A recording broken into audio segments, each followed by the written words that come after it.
नमस्कार। मैं हूं शेषाद्री, आपका labour advisor, corporate trainer, past IC member.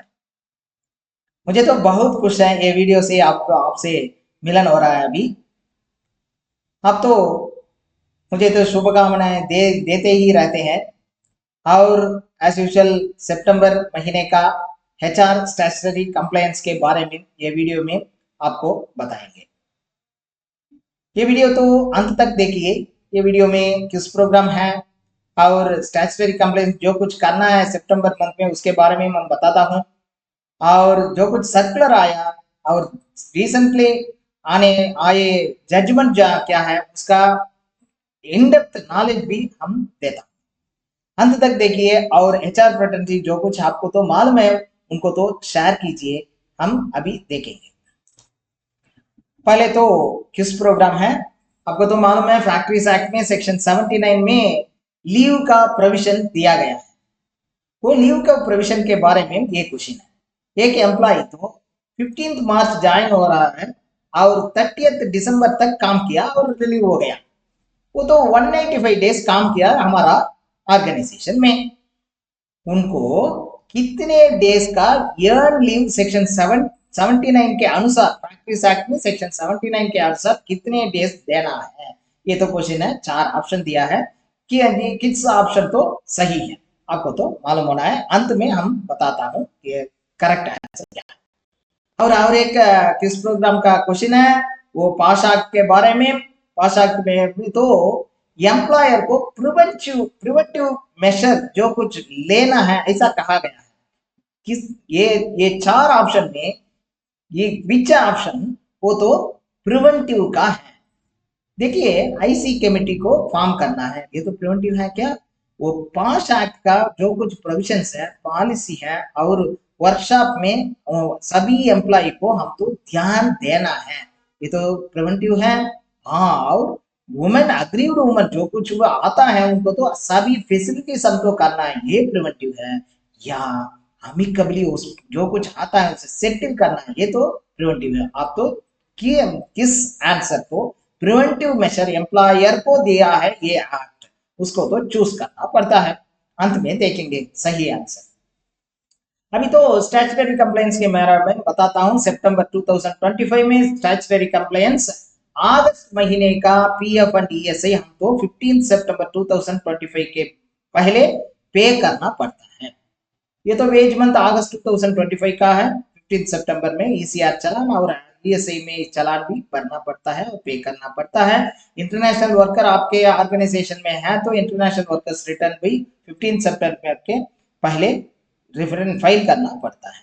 और प्रोफेशनल टैक्स का डिडक्शन भी ये महीने होना है और ये महीने में डिडक्शन करके हम तो पे करना पड़ता है। वो प्राइवेट ऑर्गेनाइजेशन है तो 30 सितंबर 2025 जो तो लास्ट डेट है। और कुछ स्टेट लाइक वगैरह मध्य प्रदेश, गुजरात वगैरह स्टेट्स में तो डिफरेंट अलग डेट होता है वो लास्ट डेट प्रोफेशनल टैक्स पे करने के लिए।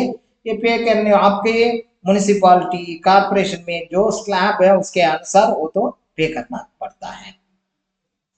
हाँ, ये महीने तो दुर्गा पूजा है, आयुध पूजा है, ऐसा फेस्टिवल तो आ रहा है।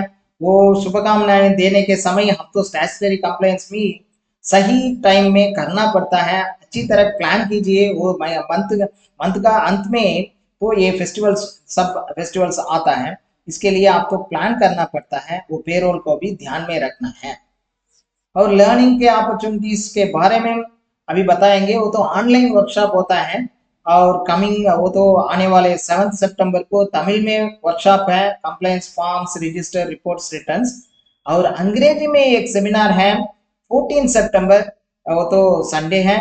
वो कोड ऑन सोशल सिक्योरिटी के बारे में आप तो चर्चा करेंगे। और ये social code on social security में maternity benefit, compensation, PF, ESI, gratuity के बारे में जो कुछ नया प्रोविजन है अंडर सोशल सिक्योरिटी स्कीम में उसके बारे में हम चर्चा करेंगे। फुल डे सेमिनार है, आपके घर पे बैठकर आप तो सीख सकते हैं। और डायरेक्ट सेमिनार तो होटल कल्याण चेन्नई वंडलूर में होता है पेरोल कंप्लेंट्स के बारे में। ये तो चेन्नई में आप है तो आप भी पार्टिसिपेट कर सकते हैं। और हमारे तरफ से थर्सडेज और संडे में 2 आवर का वो तो सेमिनार होता ही रहता है। इसके बारे में जो कुछ चाहिए तो आपको तो डिटेल्स चाहिए तो दिनेश कुमार का नंबर दिया है, वो नंबर में आप कांटेक्ट करके ले सकते हैं, पार्टिसिपेट भी कर सकते हैं। सीपीआई का पॉइंट्स तो अनाउंस किया है, जुलाई तक 344 पॉइंट्स है, थोड़ा ऊपर हो गया है। और इम्पोर्टेंट जजमेंट के बारे में हम देखेंगे, अच्छी जजमेंट शादी तो आया है। और सुप्रीम कोर्ट ने ग्रेजुटी के बारे में एक जजमेंट दिया है। जब एम्प्लॉय मर गया, वो तो नॉमिनी को हम तो देना पड़ता है उस ग्रेजुटी को। नॉमिनेशन फाइल किया है तो प्रिंसिपल एम्प्लॉयर को लीगल हेयर के बारे में वो तो ढूंढना है क्या, ऐसा क्वेश्चन सुप्रीम कोर्ट ने दिया है। सुप्रीम कोर्ट अच्छी तरह जजमेंट दिया है, जब नॉमिनेशन फाइल हो गया वो नॉमिनी को ही देना है। हम तो लीगल हेयर कौन है उनको अच्छा है वो तो देने के लिए वो को तो वो क्या करता है, ऐसा नहीं सोचना है। जब नॉमिनेशन हुआ वो तो वो लीगल हेयर सभी को अच्छी तरह पालन करके ही इधर आया है, उनको शेयर देने के लिए आवश्यकता नहीं है, ऐसा सुप्रीम कोर्ट का जजमेंट है। और इंडस्ट्रियल डिस्प्यूट में एक जजमेंट पंजाब और हरियाणा हाईकोर्ट ने दिया है। मैनेजर उनका सैलरी तो 70,000 है, वो तो केस डाल दिया। मैं भी वर्कमैन हूँ अंडर इंडस्ट्रियल डिस्प्यूट एक्ट के अनुसार। सेक्शन 2S में कौन है वर्कमैन, वो तो उसको लिए तो वो वर्कमैन को ही आईडी एक्ट एप्लीकेबल होगा। सेक्शन 2S के 4 में जो नहीं है ऐसा बताता है, अब तो सुपरवाइजर है, उनका वेतन क्या है और वो तो डिसीजन लेने के लिए पावर है कि आपके पास, वो तो लीव सैंक्शन करते हैं क्या, ऐसा देखकर ही हम तो वर्कमैन का डेफिनेशन में आता है वो लोग या नहीं आता है, उसको कंक्लूड होना चाहिए। ये तो Punjab and Haryana high court का, ये मैनेजर तो वर्कमैन कैटेगरी में नहीं आएगा। किसके लिए, वो तो लीव सैंक्शन करता है, वो तो डिसीजन लेने की पावर भी उनके साथ है, इसलिए वर्कमैन कैटेगरी में नहीं आएगा। और बॉम्बे हाई कोर्ट का एक जजमेंट है वो एम्प्लॉय कॉन्ट्रैक्ट लेबर के बारे में।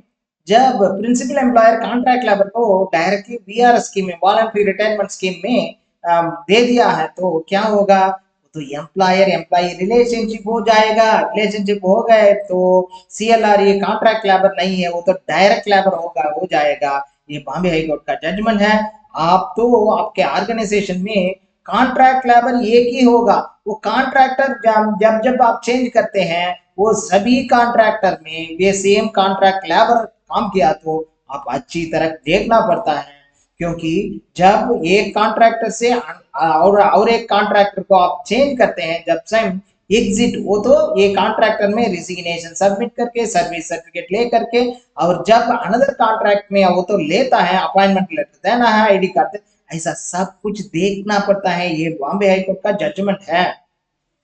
और फैक्ट्रीज एक्ट में 106 सेक्शन 106 में तो जो कुछ फैक्ट्री इंस्पेक्टर है वो इंस्पेक्शन करता है, इंस्पेक्शन करने के समय जो कुछ वायलेशन हो तो नोटिस देना पड़ता है उनको। नोटिस देने के बाद एम्प्लॉयर तो रिस्पॉन्ड करना है। ये बीच में 3 महीने के पहले तो वो कोर्ट को ले सकते हैं, लेकिन ये केस में तो 3 महीने हो गया, 6 महीने थे हम तो ले कोर्ट को ले जाएंगे, ऐसा बताया है फैक्ट्री इंस्पेक्टर। ऐसा नहीं बता सकते हैं क्योंकि सेक्शन 106 में 3 महीने देता है काम, वो तो टाइम दिया है।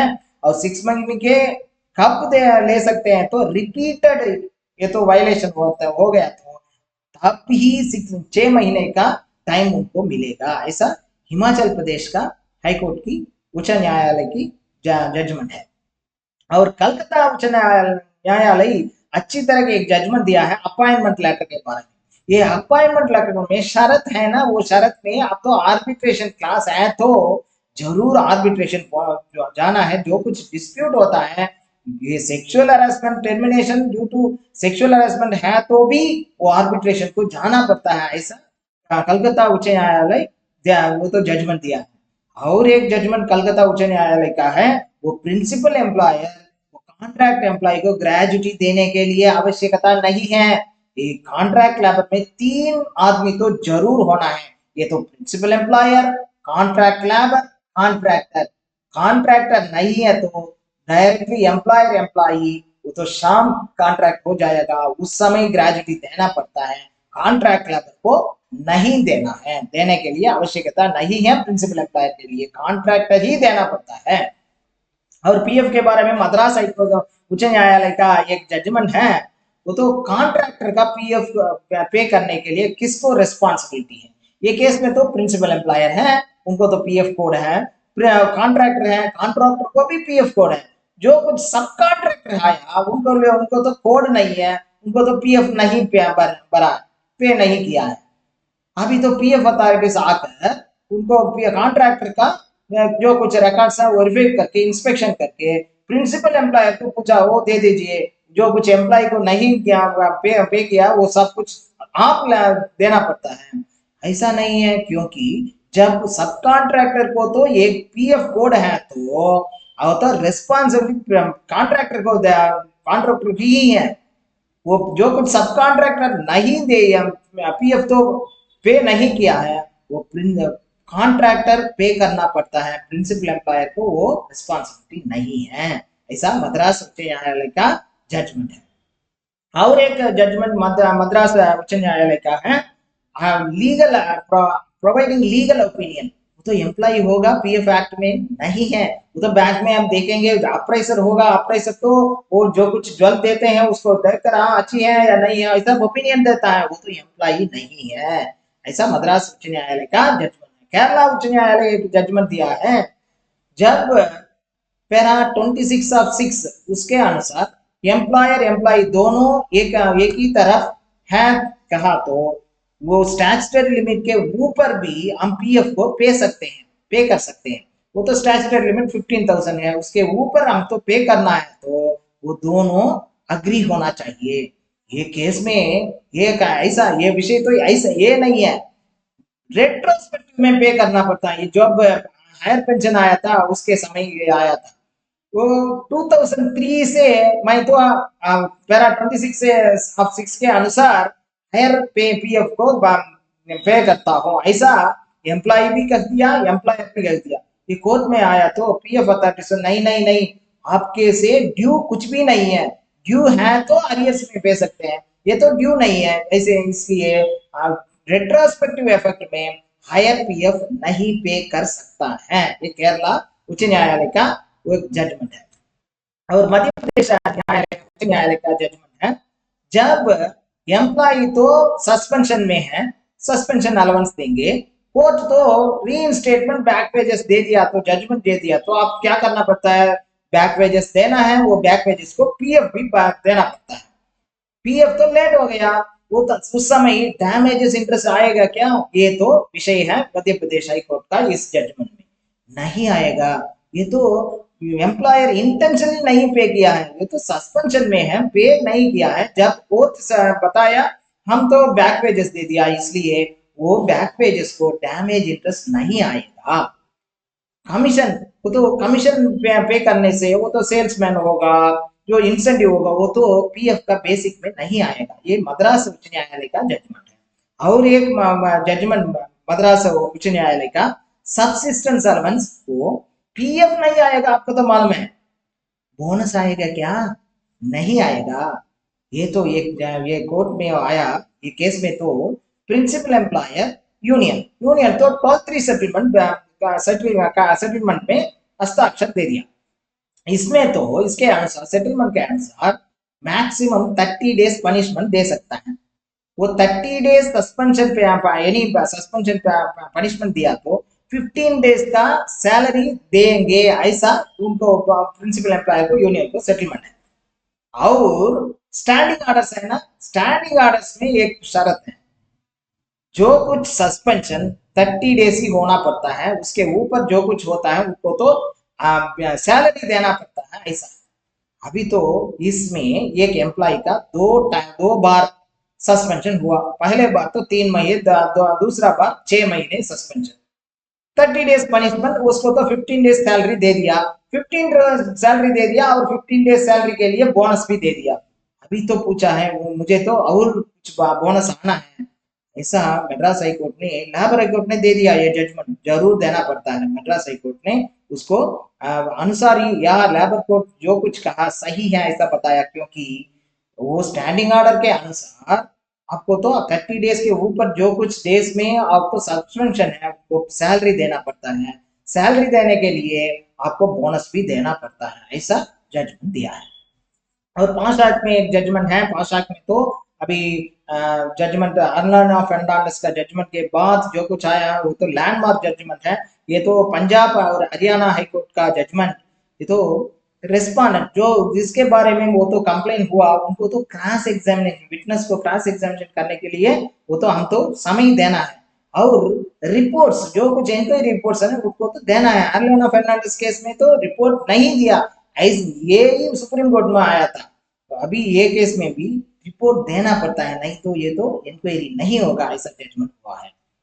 और सर्कुलर के बारे में देखेंगे, सर्कुलर में तो आपको तो मालूम है प्रधानमंत्री का विकसित भारत रोजगार योजना के बारे में, और जो कुछ नया एम्प्लॉय आया है उनके उनको तो पता ही है उसके स्कीम के बारे में। अब तो यूएएन तो फैक्ट टेक्नोलॉजी उमंग ऐप से वो तो क्रिएट करते हैं, उसके समय जो कुछ मुश्किल है तो आप तो पूछ सकते हैं, हम जरूर हेल्प करेंगे। और एम्प्लॉयर को भी इंसेंटिव है, वो तो रजिस्टर करना पड़ता है जरूर एम्प्लॉयर पोर्टल में जाकर। एबीआरवाई के बाद ये तो पीएम वीबीआरवाई वो एक टैब है, उस टैब को क्लिक करने से ये तो डिटेल है, pan number, mobile number, email ID, account number, GST number को भरना है।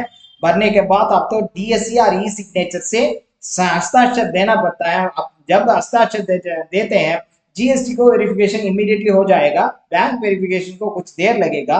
जब आप तो देखा सेम टैब में जाकर आपका स्टेटस को वेरीफाई कर सकते हैं, पेंडिंग है या कंप्लीट हो गया वेरिफिकेशन बैंक अकाउंट का। बैंक अकाउंट वेरिफिकेशन होने से ही 6 महीने के बाद आपको तो इंसेंटिव आएगा, ये तो इंश्योर करना पड़ता है। आपको ऑर्गेनाइजेशन को एलिजिबल नहीं है तो भी जरूर रजिस्टर कीजिए। जब ये तो लास्ट डेट अभी तक नहीं है, अभी रजिस्टर करने से हमको तो फायदा होगा। ईएसआई का एक इंफॉर्मेशन है, वो जून महीने में 19.3 लाख न्यू एम्प्लॉइज को एनरोल किया है ईएसआई में, अधिक है। और उतने लोग को अब तो एम्प्लॉयमेंट मिल रहा है। ईएसआई कॉर्पोरेशन अमनेस्टी स्कीम को बताया है। ये अमनेस्टी स्कीम तो 1 अक्टूबर 2025 से 30 सितंबर 2026 तक एक ईयर 1 ईयर को ये अमल में होगा। इसमें तो 27,000 केसेस, पेंडिंग केसेस को विथड्रॉ करने वाले हैं ईएसआई कॉर्पोरेशन। जो कुछ डैमेजेस के बिना वो तो आप तो जो कुछ पेमेंट करना है पे कर दिया, इंटरेस्ट भी पे कर दिया, अभी तो विदाउट डैमेजेस विथड्रॉ कर सकते हैं। और एम्प्लॉयर ऑलरेडी ड्यू की जो कुछ है वो तो पे कर दिया, तो 10% डैमेज से वो कोर्ट पे से केस को वापस करेंगे। और records, non submission of record, delay payment, वो ऐसा केस भी सब कुछ विथड्रॉ हो जाएगा। ये 31 मार्च 2025 तक जो कुछ केसेस है वो इस स्कीम में आ जाएगा। उसके डिटेल के बारे में फिर हम और डिटेल बताएंगे। आधार सीडिंग में जो कुछ मुश्किल है वो उसका पुराना एम्प्लॉय का, उसके लिए आप तो एम्प्लॉय से आधार सीड नहीं किया है, पेमेंट भी नहीं दे रहे तो वो तो ये ऐसा गुड सर्कुलर आया है। वो तो अभी name, gender, date of birth match हो गया तो आप तो अभी सीड कर सकते हैं। और मिसमैच है तो जेडी में, एम्प्लॉयर पोर्टल में जेडी है ना, उस जेडी में जाकर मिसमैच को कर सकते हैं अभी ऐसा एम्प्लॉय को। और सब एम्प्लॉय का आधार भी रॉन्ग आधार लिंक हो गया तो उसको भी करेक्ट कर सकते हैं जेडी में। एम्प्लॉयर नहीं है, अब तो काम करके अभी तो काम में नहीं है, ऐसा है तो फिजिकल जेडी, वो तो जो कुछ पेपर में जेडी है ना उसका साइन कर वो पीएफ ऑफिस में पीआरओ को सबमिट करना पड़ता है। डेथ क्लेम ईडीएल है तो जरूर, जब एम्प्लॉय तो मर गया तो उनका नॉमिनी लीगल हेयर को मिलेगा। तो लीगल हेयर तो माइनर है तो पहले तो गार्डियनशिप का सर्टिफिकेट पूछे थे, पीएफ ऑफिस अभी नहीं पूछेंगे, इंटरनल सर्कुलर है नहीं पूछेंगे वो गार्डियनशिप सर्टिफिकेट। और जो कुछ, हाँ क्यूज का आंसर है। फर्स्ट पहला क्यूज तो फैक्ट्रीज एक्ट में सेक्शन 79 के में कितने डेज लीव मिलेगा, अर्न लीव 185 डेज। वो एक आदमी काम किया तो एक एम्प्लॉई 9 डेज मिलेगा। हर एक 20 वर्किंग डेज को एक दिन का ईएल देना पड़ता है। वो तो फ्रैक्शन में जो कुछ आते हैं 0.5 के ऊपर है तो राउंड ऑफ करना है, 0.5 के नीचे है तो डाउन राउंड ऑफ करना है। इसमें 9 डेज सही आंसर है। और 5 लाख में प्रिवेंशन, सेक्सुअल हरासमेंट नहीं होना है, ऐसा है तो क्या करना है, आपको एजुकेट करना है, एम्प्लॉय को वर्कशॉप करना है, पॉलिसी को देना है, एक्ट के बारे में बताना है, ये तो प्रिवेंशन है। Prevention is better than cure, ऐसा बताएंगे ना, पास्ट एक्ट भी ऐसा एम्प्लॉयर को ऑब्लिगेशन देता है। होप आपको तो ये वीडियो पसंद होगा। आपको जो कुछ एचआर फ्रेटर्निटी है उनके लिए ये शेयर कीजिए, और एक वीडियो के साथ आपको जरूर मिलेंगे। धन्यवाद धन्यवाद धन्यवाद।